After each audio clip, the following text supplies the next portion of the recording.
Rastafari Shabbat Shalom and Shana Tov, right? Our Shana HaKodesh, our holy, speaking of our holy New Year. So this is a Happy New Year message, dated March 20th, 2015, in this Shemitah year, in this blood moon year. So to those who are in the order, after the order of Melchizedek, or the Melchizedek, according to the Melchizedek priestical order, and the Melchizedek order, it's the New Year. I know there's a lot of ones who might be saying, but I thought New Year was September 11th, or around the fall festival season. Well, you are correct, right, in that. Yet that is the civil, right? That's the civil New Year, or we can even say the solar, right, according to the lunar and the solar. All right, so let's see if we can refresh this right here. Some of the pics over here. Okay, here we go right here. Rastafari Groundation. And we have about 15 or so minutes before airtime,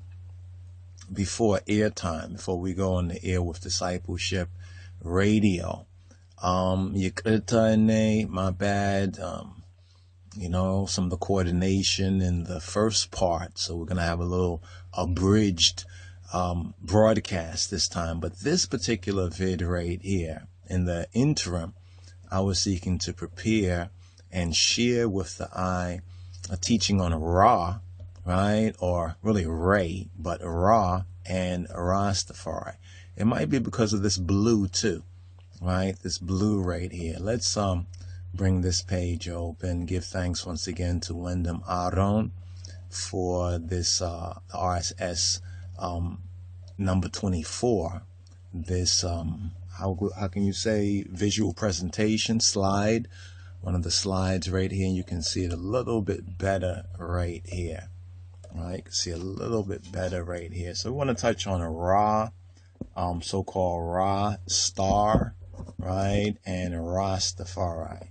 Now, when we approach these studies, the teachings of His Majesty, we got to recognize where we're at, and coming from a Western Gentile, and a Western Gentile, so-called Christian, Gentile Christian minded, and thus in that connotation, there's a lot of counterfeitism, right, within the Western Gentile tradition, right, within the Western Gentile tradition. But there's also certain things we can point to positively, because Abba Father said that He would, be great amongst the Gentiles.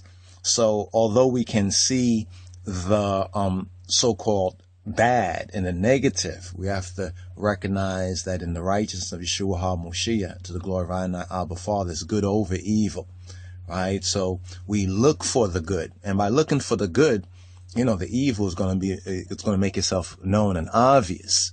But we have to recognize the call in which we are called, and that's also a key word in this Torah portion, where Yikra,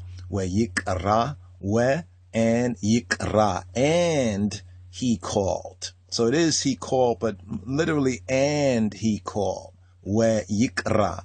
Now, the Jews who call themselves Jews, in modern Hebrew, they'll say Vayikra, or actually they'll say Vayikra, right? But that's kof there. So it's where Yikra, kara, as the kura, right? As the, what is that? The crow, to call. That's actually what it comes down to when we go to the basic types, the prime, to optimize the prime, what's optimized from the prime, the primary roots, as we go into I roots. So this is going to be for Ra and Rastafari as a kind of an intro, as a preview.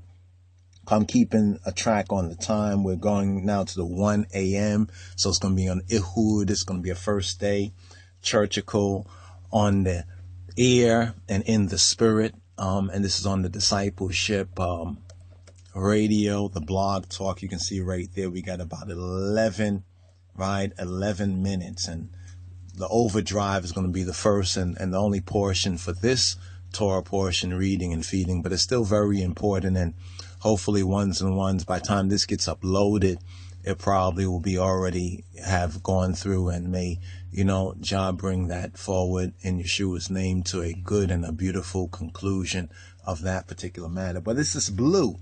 I've been meditating on lapis lazuli. What's lapis lazuli? Well, it's a particular gem, a particular gemstone. And let's go right here to this Torah portion. And this is from Exodus 24. And we've been studying the pattern, right? The pattern that Moses was shown in the mount. And here's the key verse. Exodus, movement of Jah people. And remember, prepare for Pesach, Fasika, coming forward, the eve of April 3rd to the eve, I think that's a Friday, to the eve of April 11th, right? Actually, Pesach, Fasika, Passover is almost like a whole month-long celebration. And there's more details that we would recommend at Hebrew for Christians, as well as on this particular site here. Once again, want to link ones and ones with this particular site right here. And here we go, right? Let's see if we can. These are some things we want to share with the eye and time, right at this particular site, Messianic Torah Truth Seeker.org. And give thanks to Wyndham Ayerson. Was reported that I think he was able to upload a link to the RTG to Rastafari Groundation. So check out more to come over there. All right. Actually, it's right down here. It's this link right down here. So you see this under recent blogs, right? Recent blog posts right over here. All right. So you can click that and we can open that in a new window as well. So like I said, this is going to be a preview, right? A preview to VLEC, right? Video lecture. Here we go right here. Here's the link. So you can see the link right here. So you can find this link, about 71 minutes ago, under the category of Davidic worship. Very, very good, because we're learning about the tabernacle of Moses, right? But the fulfillment of the tabernacle of Moses is found in the tabernacle of David, right? And the fuller fulfillment in David's greater son, right? And here is the revelation with Rastafari, and this will lead us into Ra star. What is Ra's star? Well, according to Psalm 19, it speaks about the sun. All right, it speaks about the sun, the S-U-N. Now, before you get off on perverted myths, ancient myths, and symbolism, let's take one step at a time, right? Because a lot of people say, "Oh, you worship the sun." It says the Lord, the God, is a sun and a shield. Yes, as a symbol, right? According to parabolic logic and symbolic logic, right? But man has fallen, right? Man has fallen. The consciousness of humanity has fallen. And now we're moving to the end of the age, the bottom of the barrel, so to speak. But he says that in the latter days, right? The latter days and times, we would perfectly, fully comprehend in the latter days, right? And we are in these latter days and times. So here Psalm 19 says this right here: to the chief musician, a psalm of David, the loving, the well-beloved. It says that the heavens declare the glory of Yahweh, and the firmament sheweth his handiwork.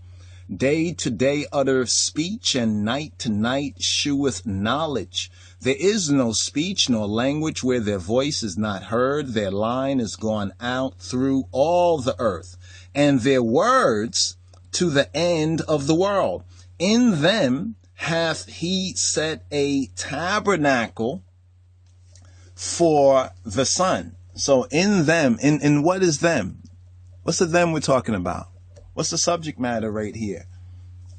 All right. Now, we're not talking about so-called astrology in the Gentile mindset, in the connotation. We're going to the root, and so you can call it astronomy, right? And the divine words that were written firstly in the heavens before they were written according to the wisdom that Moses was learned in from ancient Mitzrayim, right? From ancient Gibbet or Kemet, if you please. That ancient truth. What was the primitive truth? The ancient truth. Once again, it says the heavens declare the glory of God.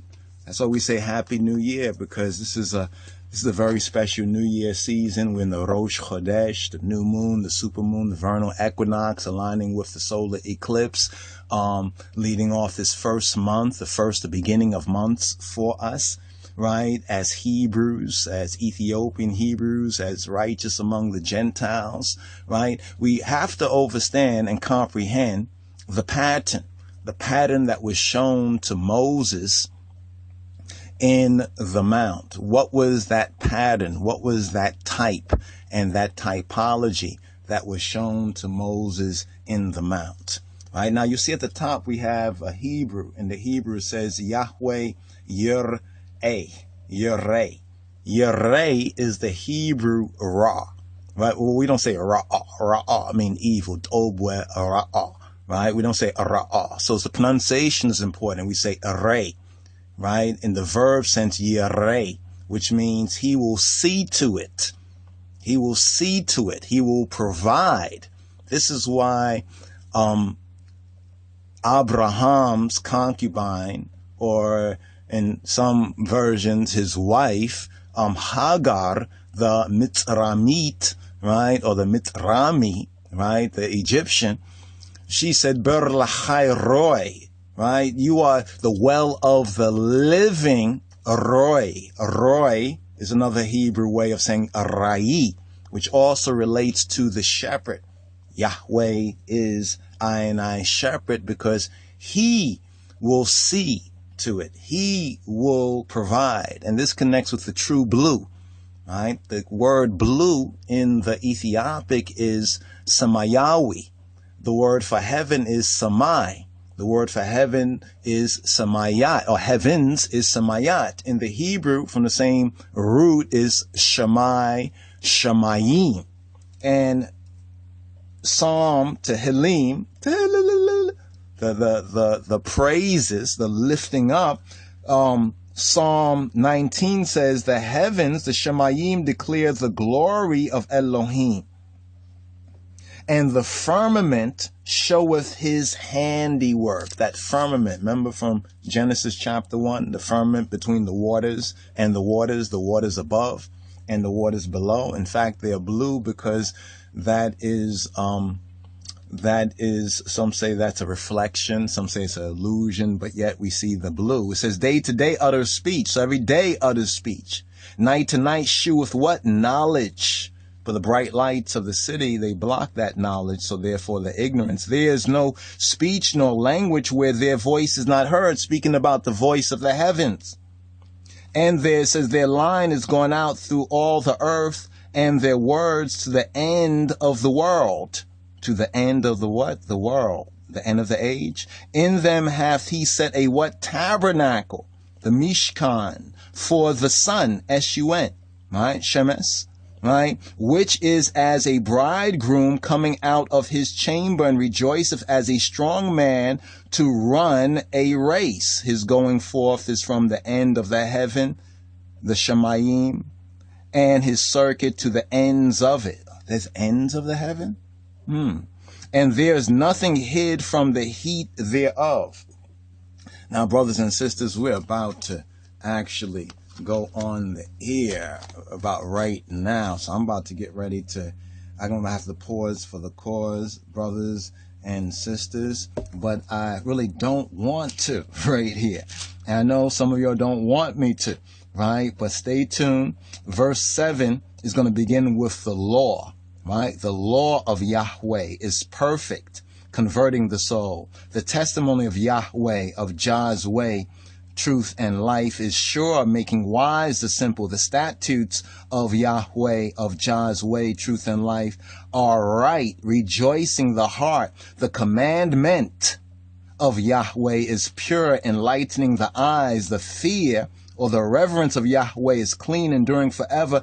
The judgments of Yahweh are true, ma'at, and righteous, sutek, siddiq, tzaddik, altogether. More to be desired are they than gold, yea, than much fine gold, sweeter than honey and the honeycomb. Moreover, by them is thy servant, thy Hebrew servant, warned, and in keeping of them there is great reward. Who can understand, comprehend his errors? Cleanse thou me, I and we, from secret faults. Keep back thy servant also from presumptuous sin.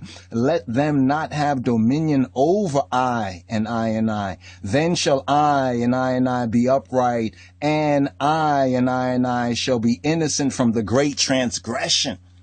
And it's interesting, in the Hebrew Bibles or Psalms, it says that the great transgression is rebellion, right? Is termed rebellion to the King of Kings. The great transgression, right, is rebellion to the King of Kings.